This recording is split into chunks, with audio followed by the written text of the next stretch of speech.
राष्ट्रीय एकता दिवस किसके जयंती पर मनाया जाता है?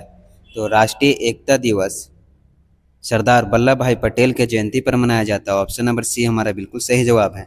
जय हिंद दोस्तों, आज मैं जो 50 क्वेश्चन जीके का लेकर के आया हूँ, आने वाला सही प्रकार के कॉम्पिटिटिव एग्जाम के लिए इंपॉर्टेंट है, तो बने रहेगा वीडियो में। चलिए वीडियो को स्टार्ट करते हैं। राष्ट्रीय संविधान दिवस कब मनाया जाता है?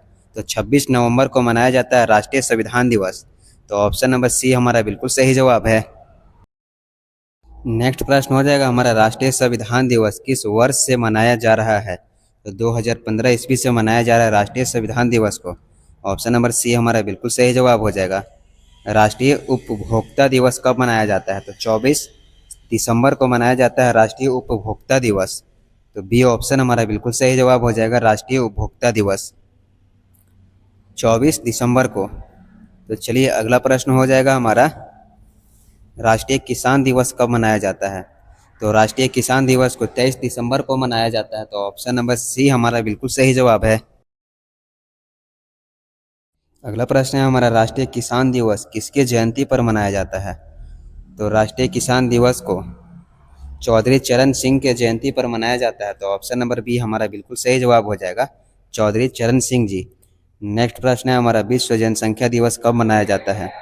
तो विश्व जनसंख्या दिवस को 11 जुलाई को मनाया जाता है विश्व जनसंख्या दिवस। तो ऑप्शन नंबर सी हमारा बिल्कुल सही जवाब है। अगला प्रश्न हो जाएगा, अंतर्राष्ट्रीय मानवाधिकार दिवस कब मनाया जाता है? तो 10 दिसंबर को मनाया जाता है अंतर्राष्ट्रीय मानवाधिकार दिवस। तो ऑप्शन नंबर बी हमारा बिल्कुल सही जवाब हो जाएगा, 10 दिसंबर को। नेक्स्ट सवाल हो जाएगा हमारा, अंतर्राष्ट्रीय वृद्धजन दिवस कब मनाया जाता है? तो 1 अक्टूबर को मनाया जाता है अंतर्राष्ट्रीय वृद्धजन दिवस। ये ऑप्शन हमारा बिल्कुल सही जवाब है। तो चलिए अगला सवाल हो जाएगा हमारा, विश्व एड्स दिवस कब मनाया जाता है? तो 1 दिसंबर को विश्व एड्स दिवस मनाया जाता है। तो ऑप्शन नंबर ए हमारा बिल्कुल सही जवाब हो जाएगा। नेक्स्ट सवाल है, विश्व कैंसर दिवस कब मनाया जाता है? तो 4 फरवरी को विश्व में कैंसर दिवस मनाया जाता है। तो ऑप्शन नंबर सी हमारा बिल्कुल सही जवाब है। तो चलिए अगला प्रश्न हो जाएगा हमारा, विश्व खाद्य दिवस कब मनाया जाता है? तो 16 अक्टूबर को विश्व खाद्य दिवस मनाया जाता है। ये ऑप्शन हमारा बिल्कुल सही जवाब हो जाएगा। नेक्स्ट प्रश्न हो जाएगा हमारा, भारतीय फिल्म उद्योग के विकास के लिए कौन सा संगठन काम करता है? तो भारतीय फिल्म उद्योग के विकास के लिए NFDC कार्य करता है। तो ऑप्शन नंबर ए हमारा बिल्कुल सही जवाब हो जाएगा, NFDC। तो चलिए अगला सवाल हो जाएगा हमारा, भारतीय कला और संस्कृति के विकास के लिए राष्ट्रीय संगठन कौन सी है? तो ICCR। ऑप्शन नंबर बी हमारा बिल्कुल सही जवाब है। भारतीय संगीत और नृत्य का संरक्षण करने वाला संगठन कौन सा है? तो संगीत नाट्य अकादमी भारतीय संगीत और नृत्य का संरक्षण करने वाला संगठन है। तो ऑप्शन नंबर डी हमारा बिल्कुल सही जवाब हो जाएगा। तो चलिए अगला प्रश्न हो जाएगा हमारा, भारतीय शेयर बाजार का नियामक कौन है? तो SEBI भारतीय शेयर बाजार का नियामक। तो ऑप्शन नंबर सी हमारा बिल्कुल सही जवाब है। अगला प्रश्न हो जाएगा, भारतीय बैंक का नियामक कौन है? तो RBI भारतीय बैंक का नियामक है। अगला प्रश्न है हमारा, प्रकाश संश्लेषण में कौन सी गैस निकलती है? तो O2 गैस निकलती है। नेक्स्ट प्रश्न हो जाएगा, क्लोरोफिल का रंग कैसा होता है? तो हरा रंग होता है क्लोरोफिल का। तो ऑप्शन नंबर डी हमारा बिल्कुल सही जवाब हो जाएगा, हरा रंग होता है क्लोरोफिल का। श्वसन का मुख्य उद्देश्य क्या है? तो श्वसन का मुख्य उद्देश्य ऊर्जा प्राप्त करना है। तो ऑप्शन नंबर बी हमारा बिल्कुल सही जवाब हो जाएगा, ऊर्जा प्राप्त करना। नेक्स्ट प्रश्न हो जाएगा, मानव शरीर में श्वसन का मुख्य अंग कौन सा होता है? तो मानव शरीर में श्वसन का मुख्य अंग फेफड़ा होता है। तो ऑप्शन नंबर सी हमारा बिल्कुल सही जवाब हो जाएगा, फेफड़ा। रक्त का रंग लाल किसके कारण होता है? तो हीमोग्लोबिन के कारण रक्त का रंग लाल होता है। बी ऑप्शन हमारा बिल्कुल सही जवाब है, हीमोग्लोबिन के कारण। नेक्स्ट प्रश्न हो जाएगा, मानव हृदय में कितने कक्ष होते हैं? तो मानव हृदय में कुल 4 कक्ष होते हैं। तो ऑप्शन नंबर सी हमारा बिल्कुल सही जवाब हो जाएगा, 4 कक्ष होते हैं। नेक्स्ट प्रश्न हो जाएगा, रोम का पूरा नाम क्या है? तो रीड ओनली मेमोरी रोम का पूरा नाम होता है। तो ऑप्शन नंबर ए हमारा बिल्कुल सही जवाब हो जाएगा, रीड ओनली मेमोरी। रोम की किस प्रकार की मेमोरी है? तो रोम अस्थाई है। ऑप्शन नंबर ए हमारा बिल्कुल सही जवाब हो जाएगा, अस्थाई है रोम। और रैम अस्थाई है। तो चलिए अगला प्रश्न हो जाएगा, कंप्यूटर को निर्देश देने की भाषा क्या कहलाती है? तो कंप्यूटर का निर्देश देने की भाषा मशीन भाषा कहलाती है। तो ऑप्शन नंबर बी हमारा बिल्कुल सही जवाब हो जाएगा, मशीनी भाषा। तो नेक्स्ट प्रश्न है, उच्च स्तरीय भाषा हाई लेवल लैंग्वेज कौन सी होती है? तो उच्च स्तरीय भाषा सी भाषा होती है। तो ऑप्शन नंबर सी हमारा बिल्कुल सही जवाब हो जाएगा। तो बने रहेगा वीडियो में। चलिए नेक्स्ट प्रश्न है, सी भाषा के जनक कौन है? तो डेनिस रीची सी भाषा के जनक है। तो ऑप्शन नंबर ए हमारा बिल्कुल सही जवाब है। कंप्यूटर सॉफ्टवेयर कितने प्रकार के होते हैं?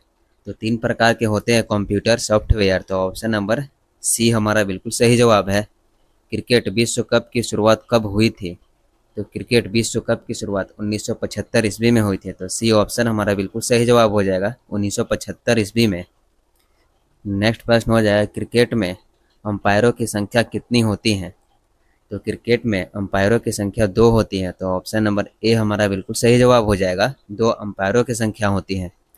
नेक्स्ट सवाल हो जाएगा, पहला क्रिकेट विश्व कप किस देश ने जीता था? तो वेस्ट इंडीज ने पहला क्रिकेट विश्व कप जीता था। तो ऑप्शन नंबर सी हमारा बिल्कुल सही जवाब हो जाएगा, वेस्ट इंडीज ने। अगला प्रश्न हो जाएगा, हॉकी का मैदान किस प्रकार का होता है? तो हॉकी का मैदान सिंथेटिक होता है। तो ऑप्शन नंबर ए हमारा बिल्कुल सही जवाब हो जाएगा। नेक्स्ट सवाल हो जाएगा, भारत ने पहला क्रिकेट विश्व कप कब जीता था? तो भारत ने पहला विश्व कप क्रिकेट 1983 ईस्वी में जीता था। तो ऑप्शन नंबर सी हमारा बिल्कुल सही जवाब हो जाएगा। नेक्स्ट सवाल है, हॉकी में एक टीम में कितने खिलाड़ी होते हैं? तो हॉकी में एक टीम में 11 खिलाड़ी होते हैं। तो सी ऑप्शन बिल्कुल सही जवाब है। महाभारत के रचयिता कौन माने जाते हैं? तो वेद व्यास जी महाभारत के रचयिता माने जाते हैं। तो ऑप्शन नंबर बी हमारा बिल्कुल सही जवाब हो जाएगा। नेक्स्ट प्रश्न है, रामायण के रचयिता कौन है?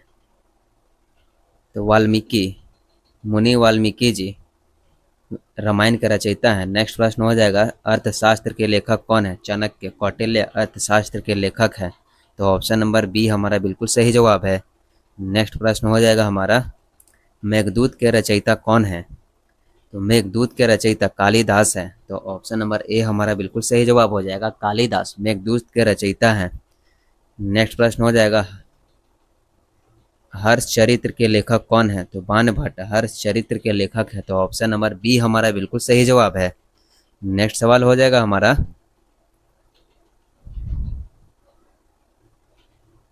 बुद्ध रचित के लेखक कौन है?